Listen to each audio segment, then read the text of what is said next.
समाचारनी शरूआत करिए तो द्वारका जिल्लाने दुष्काळग्रस्त जाહેર કરવા માટે માંગ કરવામાં આવી છે। ચાલુ વર્ષનું પાક ધિરાણ સંપૂર્ણ માફ કરવા અંગે માંગ કરવામાં આવી છે। તો વરસાદ ખેંચાતા ખેડૂતોએ માંગ કરી છે। પ્રાંત અધિકારીને આવેદનપત્ર પણ આપવામાં આવ્યું છે। રાજ્યમાં દ્વારકા જિલ્લામાં સૌથી ઓછો વરસાદ નોંધાયો છે, ત્યારે દ્વારકા જિલ્લામાં માત્ર 6.3% વરસાદ નોંધાયો છે।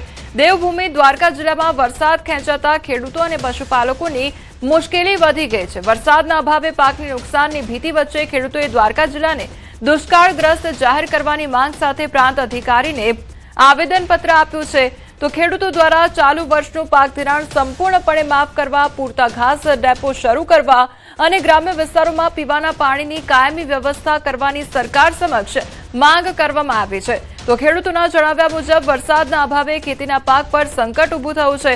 અનેક વિસ્તારોમાં વાવણી બાદ પૂરતો વરસાદ નહીં પડતા પાકને નુકસાન થવાની પણ ભીતિ છે, જ્યારે કેટલાક ખેડૂતો વાવણીથી પણ વંચિત રહી રહ્યા છે।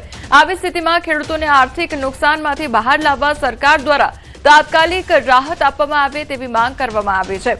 તો બીજી તરફ વરસાદના અભાવે પશુપાલકોની મુશ્કેલીમાં પણ વધારો થયો છે। પશુઓ માટે ઘાસચારાની અછત ઊભી થવાની ભીતિ વચ્ચે પૂરતા પ્રમાણમાં ઘાસ ડેપો શરૂ કરવામાં આવે તેવી માંગ ઉઠી છે। સાથે જ પશુઓ તેમજ ગ્રામ્ય વિસ્તારના લોકોને પીવાનું પૂરતું પાણી મળી રહે તે માટે યોગ્ય અને કાયમી વ્યવસ્થા કરવામાં આવે તેવી રજૂઆત પણ કરવામાં આવી છે।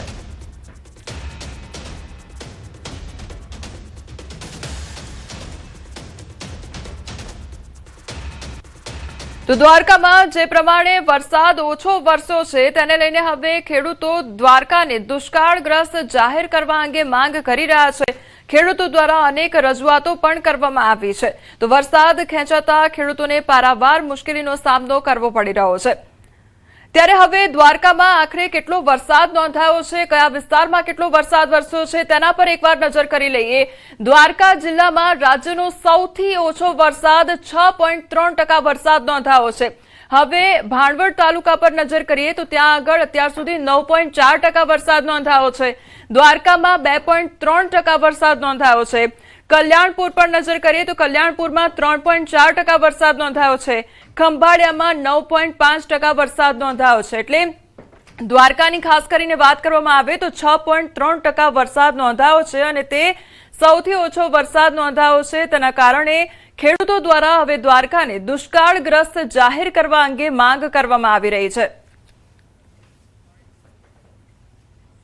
પ્રાંત ઓફિસર સાહેબને આ રજૂઆત કરવા આવ્યા છીએ કે દેવભૂમિ દ્વારકા જિલ્લામાં આ વર્ષે વરસાદ 5-10% હોવાને કારણે પૂરતા પ્રમાણમાં વરસાદ છે નહીં, એટલે દ્વારકા જિલ્લાને દુષ્કાળગ્રસ્ત જાહેર કરવામાં આવે અને ખેડૂતોને ચાલુ વર્ષનું પાક ધિરાણ માફ કરવામાં આવે અને પશુપાલકોને માટે યોગ્ય પ્રમાણમાં ઘાસ ડેપો શરૂ કરવામાં આવે અને પશુ અને પ્રજા માટે પાણીની વ્યવસ્થા કરવામાં આવે। સંવાદદાતા મુકુંદ અમારી સાથે જોડાઈ ગયા છે। મુકુંદ, દ્વારકાના ખેડૂતોની આખરે શું માંગ સામે આવી રહી છે? તો દેવભૂમિ દ્વારકા જિલ્લામાં વરસાદની ઘટ લઈને ક્યાંક ને ક્યાંક ખેડૂતોની હાલત છે તે કફોડી બની છે।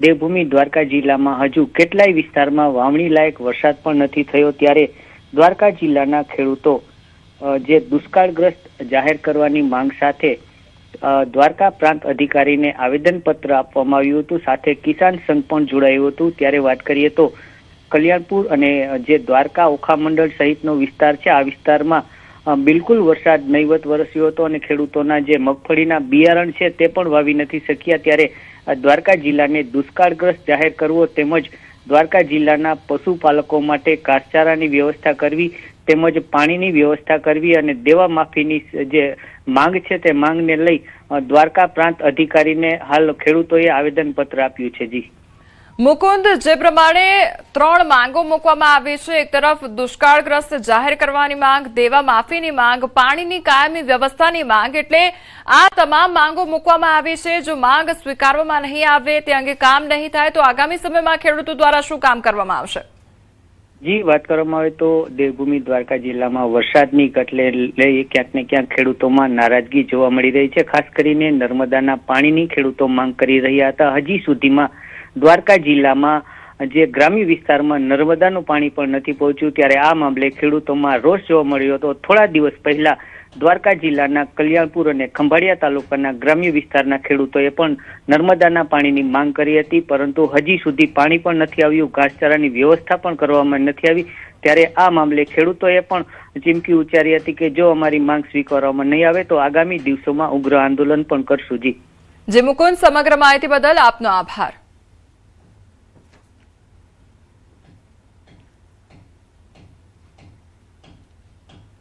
નવસારીના ગણદેવી તાલુકામાં તાજેતરના વિનાશક પૂરે 14 કાંઠા વિસ્તારના ગામોમાં ભારે તારાજી સર્જી કાઢી છે।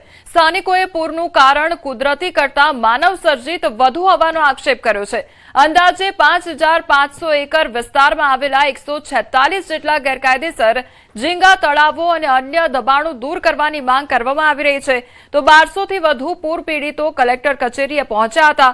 તળાવો દૂર નહીં કરાય તો ગાંધી ચિંધ્યા માર્ગે ઉગ્ર આંદોલનની ચીમકી પણ ઉચ્ચારવામાં આવી છે, તો બીજી તરફ તંત્ર તરફથી વહેલામાં વહેલી તકે કામ કરવામાં આવશે તેવું આશ્વાસન કલેક્ટર દ્વારા આપવામાં આવ્યું છે।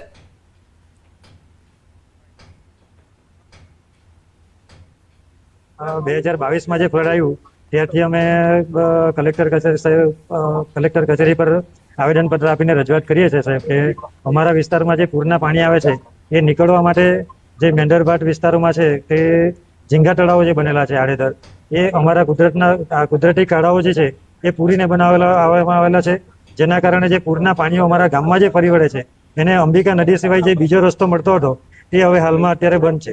જે પણ હોય દરેક ઝીંગા તળાવ દૂર કરવાની અમારી માંગણી છે।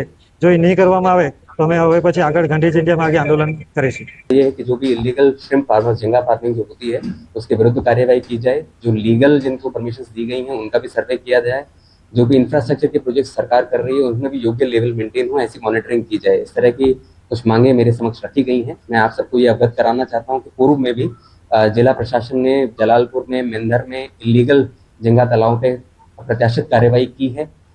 जैसे ही पानी निकलता है और मशीनरी मूव करना हमारे लिए एक्सेसिबल होता है, तुरंत हम सारे इलीगल झींगा तालाबों पर पूरे जिले में ये कार्यवाही करेंगे। બંગાળની ખાડી નજીક બન્યું નવું ડિપ્રેશન। હાલ પશ્ચિમ બંગાળમાં સક્રિય છે ડિપ્રેશન। ઉત્તર પશ્ચિમ દિશામાં આગળ વધે તેવી શક્યતા પણ સેવાઈ રહી છે। 24 કલાકમાં ઝારખંડ નજીક પહોંચી શકે છે આ ડિપ્રેશન। ત્યારબાદ આ સિસ્ટમની દિશા કેવી રહેશે તેના પર સૌ કોઈની નજર જોવા મળી રહી છે। ત્યારે શું આ ગુજરાતના વિસ્તારોમાં આ સિસ્ટમની અસર જોવા મળશે કે નહીં તે પણ સિસ્ટમ ગુજરાતની કેટલી નજીક આવશે તેના પર આધાર રાખે છે। ગુજરાતમાં ખાસ કરીને પશ્ચિમ સૌરાષ્ટ્ર અને કચ્છના વિસ્તારો સારા વરસાદની આશા રાખીને બેઠા છે અને વરસાદી સિસ્ટમ ગુજરાત પર આવે તેવી પ્રાર્થના પણ કરી રહ્યા છે।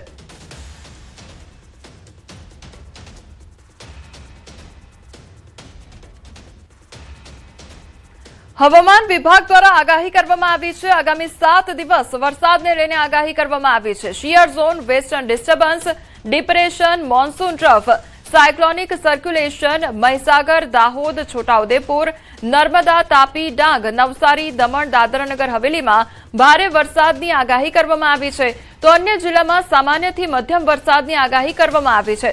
અમુક વિસ્તારમાં થંડરસ્ટ્રોમ એક્ટિવિટી પણ રહેશે તે પ્રકારની આગાહી પણ કરવામાં આવી છે। जो फोरकास्ट दिया गया है, आज गुजरात रीजन में ज़्यादातर स्थानों में हल्का से मध्यम बरसात का संभावना रहेगा। कल से लेकर 14 से लेकर 19 अगस्त तक इसमें हल्का से मध्यम बरसात का संभावना रहेगा, लेकिन इंटेंसिटी थोड़ा कम हो जाएगी। इसमें कई स्थानों से लेकर अनेक स्थानों में हल्का से मध्यम बरसात का संभावना रहेगा। और जो सौराष्ट्र कच्छ में आज कई स्थानों से इक्का दुक्का स्थानों से लेकर कई स्थानों में हल्का से मध्यम बरसात का संभावना रहेगा अगले 7 दिन के लिए। और आज हेवी रेनफॉल का वार्निंग इक्का दुक्का स्थानों में दिया गया है गुजरात रीजन में। इसमें मेनली जो जिला रहेगा, जो पूर्वी भाग की जिला है और दक्षिण भाग की जो जिला है, इसमें जो जिला आ रहा है महीसागर, दाहोद, छोटाउदेपुर, नर्मदा, तापी, डांग, नवसारी, वलसाड, दमन, दादरा नगर हवेली के लिए दिया गया है येलो वार्निंग के साथ हेवी रेनफॉल वार्निंग। तो हवामान निष्णात